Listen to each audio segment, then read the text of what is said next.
vous êtes encore capable de laisser 2 formations derrière vous en 6 journées là?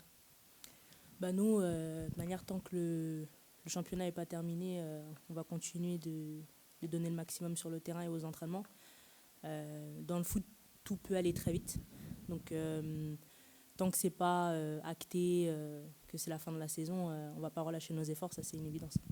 Est-ce que vous avez le sentiment que votre avenir il va se jouer sur les 2 prochains rendez-vous? Il y a ce déplacement à Reims, cette réception de Dijon dans la foulée. On pourrait penser que c'est les 2 dernières cartes à abattre pour aller chercher éventuellement un maintien à Soyaux à la dernière journée. Oui, c'est sûr que les prochains matchs qui vont arriver sont des matchs qui vont être importants pour la suite. Après, sans aller jusqu'à dire que ce sera forcément terminé, mais on ne peut pas nier qu'il y a une part d'importance qui est assez forte parce que bah, c'est des matchs qui vont nous permettre déjà de gagner des points qu'on n'a pas vraiment réussi à mettre ça en place depuis un certain nombre de matchs. Donc ne serait-ce que pour reprendre un minimum de confiance et repartir un peu de l'avant.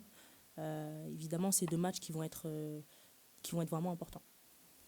Est-ce que vous suivez l'extra sportif? Enfin, tout porte à croire que même si c'est pas encore, enfin, cette semaine, on a appris l'officialisation de l'arrêt des championnats amateurs. On peut imaginer que pour la D2 féminine, ça va être la même chose. Est-ce que vous suivez le dossier de près ou vous êtes un peu indifférente en vous disant, enfin, comment vous vivez la chose?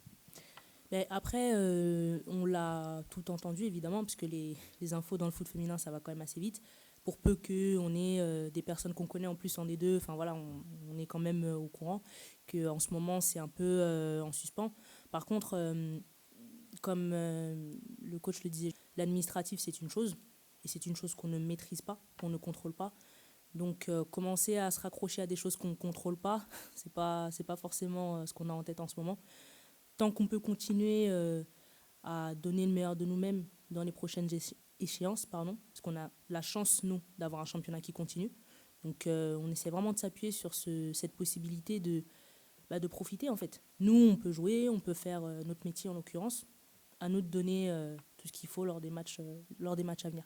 Comment vous la vivez cette saison, Luce? Parce que dans la tête, il faut quand même être costaud pour encaisser ce rythme. J'entends au niveau des résultats. Oui, c'est une saison compliquée.